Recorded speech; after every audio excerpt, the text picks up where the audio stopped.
Sinalpakan ko muna nung battery ko dito. Tapos, yan, buhay pa yung board. Tsaka pag inon ko yung load,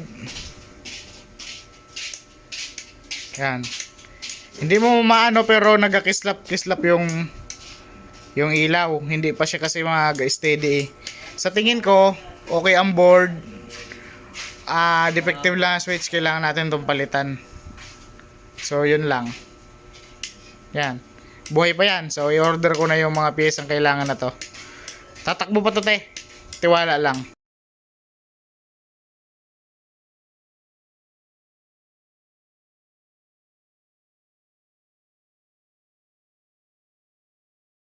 Karandomang pag-uusapan natin is kung paano bumuo ng 12 volt na LiPo4. So ito, may experience na tayo sa lithium ion. So ito yung lithium ion natin, and same sila ng material na kailangan. So dito kasi sa lithium ion, para makagawa ka ng 12 volt, kailangan mo lang ng tatlong cell. Ibig sabihin, 3.7, 3.7, 3.7 para kang makagawa ka ng 12 volt.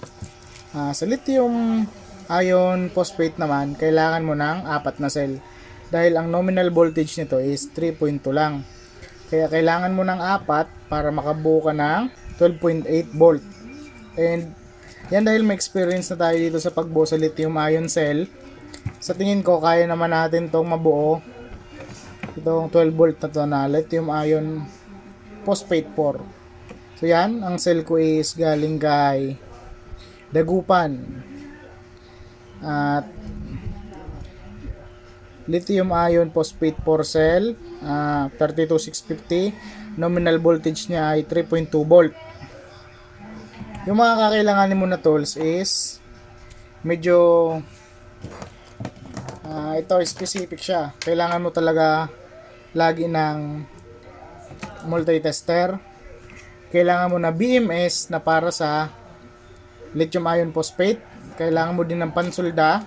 Ito, and may soldering station tayo. Dito na tayo magsusulda. Ang gagamitin ko is dalawang soldering lead. Ito is 0.03, maliit lang siya para dun sa precise na paghinang, and meron tayo yung 1, so medyo malaki. Yan, para may idea kayo. Yan, pino yan. Kaya may nakareserva talaga ako dito na pino. So yan yung difference nila. Ito is 0.3. Yan, 0.3. Ito naman yung 1. So yan. Tapos kailangan natin ng pansulda. Ito. Tsaka yung holder. Meron tayong soldering paste. Tsaka sponge na basa para linisin yung tip. Ang una natin gagawin is kuhanan natin siya ng voltage readings. Dito sa tester, lagay mo lang sa volt DC. Tapos magsimula ka na mag-test. Yung polarity, makikita mo naman dahil may nakalagay. Ito yung negative at dito yung positive sa taas. Yun, kuha na natin siya. Ang pagkatapos ito, i-check natin kung kailangan nating mag-balance ng mga battery. 3.28 volt, 3.28 volt, 3.28 volt, 3.28 volt. Ibig sabihin, lahat ng cells natin is 3.28 volt and nakabalance na siya. So wala na tayong balancing na gawin. If ever naman na magkakaiba yung voltage ng inyong mga battery, halimbawa, ito is 3.0, 3.0, 3.2, 3.0, 3.2. Ang gagawin mo lang is parallel connect. Yung lahat ng negative is i-connection mo, and lahat ng positive is i-connect mo silang lahat. Sa ganun, ang mangyayari is magbabalance yan. Yung mga matataas yung charge, isi-share nila dun sa mga mababang charge. Pagkatapos ng mga siguro 2 hours, yun, naka-self-balance na yan. Tapos kukuhanan mo ulit ng reading na dapat match na sila. Kasi ang ideal dito is match para sabay-sabay silang magcha-charge at sabay-sabay silang magdi-discharge. Sa ganun ay makukuha mo yung 100% na capacity ng mga cell, if ever good pa yung mga cell na gamit mo. So ganun lang yung kailangan natin gawin. Since ito is nakuha na natin, and ang bonus pa dun is nakabalance na siya sa 3.28, so lahat yan is 3.28, puproceed na tayo sa pag-assemble at pataasin na natin yung voltahe. So gagawin mo lang, yan, babaliktad mo lang. Ang gagawin natin is 4S or 4 series. Ito yung positive, negative. Ang kasunod nun is positive, negative. Pagdudugtong mo lang siya para mag-add yung volt at mareremain yung capacity ng per cell. So kung ito ay 6,000, so makakabuo tayo ng 12 volt, 12.8 na may capacity 6 ampere. So yan, sa Sears kasi ang mag-a-add lang is yung voltage. Yung ampere or yung capacity is still the same. Yan, ano na natin. Meron tayo palang Kapton tape. So optional, pwede mong i-Kapton tape or masking tape. Kahit anong tape kasi meron naman tayong heat shrink, i-heat shrink din natin siya. So yan, i-tape ko muna.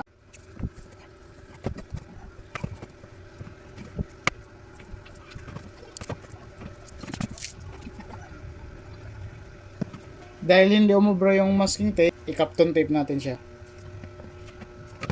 Basta ang trick lang dito opposite yung mga side. Alternate sila, naka-alternate. To sure ball na to dahil matigas mga lakas ang Kapton tape natin. Yan, okay na. So slight overkill lang dahil tinadtad na natin pero okay na yan, nakapix na yan. It's not going anywhere. So yan, sunod na gagawin natin is patataasin na natin yung voltage. Ang gagawin ko lang is idudugtong ko. So kung dito ako magsisimula sa negative to positive dito, ang mangyayari is dudugtong ko lang dito. So yung negative dito sa positive, tapos sa taas naman, dito naman. So ito na yung magiging main negative, main positive, yung magiging main negative. Sige, pakita natin para mas malinaw. Sukatan ko muna ng wire, tapos magsulda na tayo. Yan ang ginawa ko is linagyan ko lang siya ng masking tape at magpuproceed na tayo sa pagpapatas ng voltahe. So kanina, ito is 3.28 volts or 3.2. Maglalagay na tayo ng flux o soldering paste. Ito, importante ito dahil mapapabilis na yung pagkapit ng sulda dito sa mga terminal at magiging malinis yung connection mo at matibay. So yan, habang naantay na natin, nag-iinit na rin tayo ng pangsulda. Sa pagkakaalala ko, 60 watts yung aking pansulda. Goods na goods yan. Ang gagawin mo lang kukuha ka ng soldering paste. Sakto lang, soldering paste. Tapos lagay mo dito sa terminal dahil dyan tayo magpapakapit.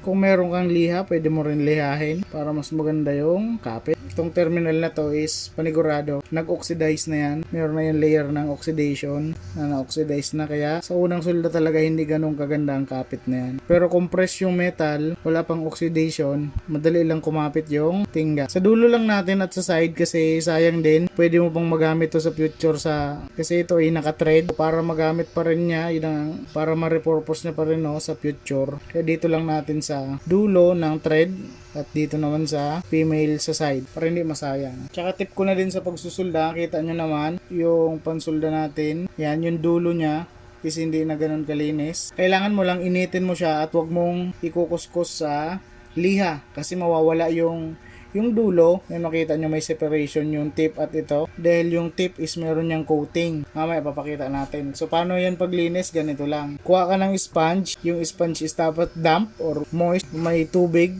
na kaunti. Tapos pag mainit na yung tip, pupunas natin yan. Hagod natin. Focus natin yung tip. Yun, makita nyo. Malinis na ulit at pag ganyan na yung kakintab, madali na yan dikitan ng pansulda or yung lead. Ngayon gagawin natin, kailangan nating dikitan ng sulda yung mga dulo.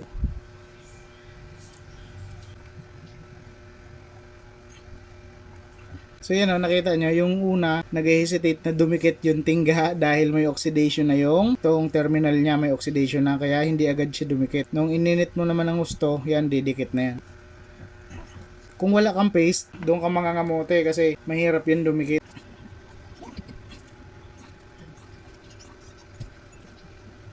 Ayan na, it's official, nangangamote na tayo. Hanap muna ako ng liha. Kuskusin muna natin saglit. Yan, hanap muna ako ng liha. Ayan na, linihan na natin at nagpahid na tayo ng soldering paste. Yan, dumikit agad. Yan, dumikit agad. Yan, dumikit agad. So yan, effective nga kapag kinuskus mo ng liha. Other side. Lalihahin muna natin. Tsaka lagay ulit tayo ng paste. Kung nakapansin nyo, kinuskus ko na siya ng liha at naglagay na din ako ng paste. Tapos mag-apply ulit tayo ng tingga. Yan, mabilis lang siyang kumapit.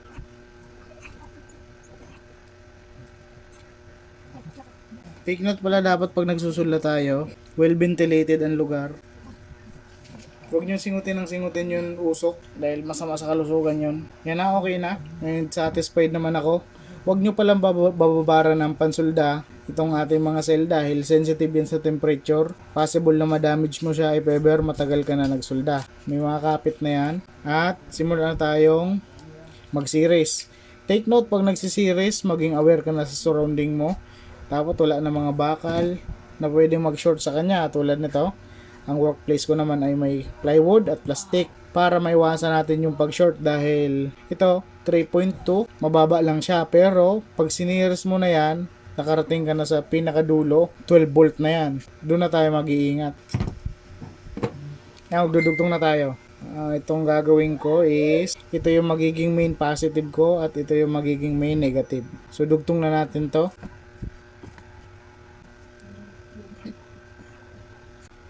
Itong pandudugtong natin, kailangan natin ng isa, dalawa, tatlo. So tatlo lang na to. And dahil meron tayong mga cut, so ang naging practice ko is mag-apply na muna tayo dito ng mga soldering lead, both dulo, paste muna, pares na dulo. Tapos soldahan na natin siya para ididikit na lang natin mamaya.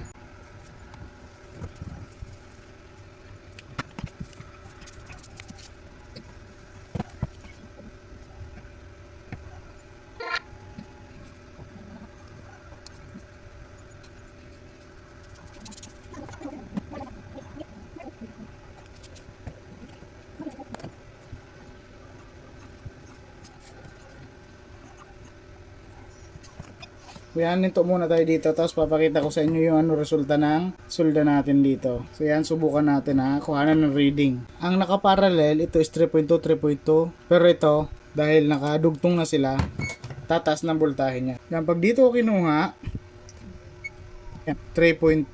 Pero kapag dito na ako nag-reading, 6.56. So nag-add na yung voltage nila. Kaya ito na yung sinasabi ko na maging maingat na dito sa surrounding dahil umaakit na yung voltahe na yan.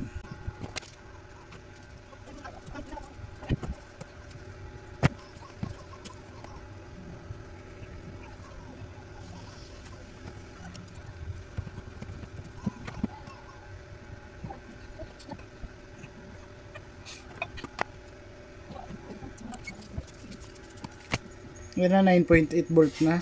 Isa na lang at 12 volt na tayo.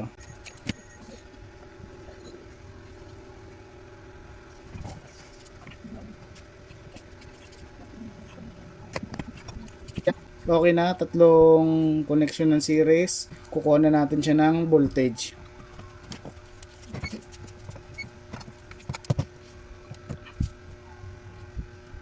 Ito yung main positive ko, tapos main negative. Yan, 13.13 volt. So yan, ibig sabihin, good. Yan, dito na papasok yung ating BMS. So yan, mag-struggle pa tayong kaunti. Dahil, syempre, first time ko magkakabit nito.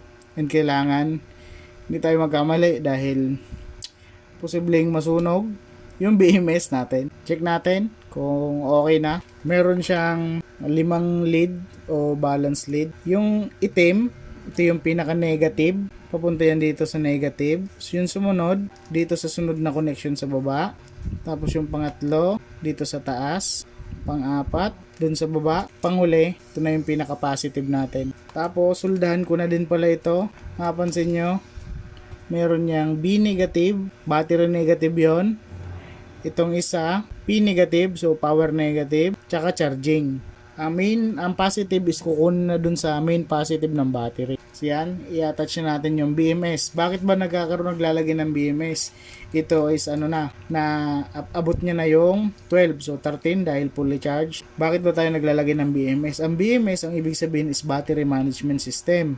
Itong BMS, ang function nito is pahabain yung buhay ng battery. Bakit niya mapapahaba? Dahil ito is merong multi-level ng protection. Una, yung overcharge protection, over-discharge protection. So, yun sa overcharge, pag na-hit niya na yung kanyang volt na hinahanap, halimbawa, sabihin mo ng 13.13 volt, so mag-i-stop na dun yung charge niya. Kahit magpasok ka pa na magpasok ng charge, is hindi niya na papasukin sa battery. Hanggang dito na lang yun sa BMS. And dahil doon, hindi mo overcharge yung ating battery. Kapag naman ginamit mo, meron tong pangalawa, yung over discharge.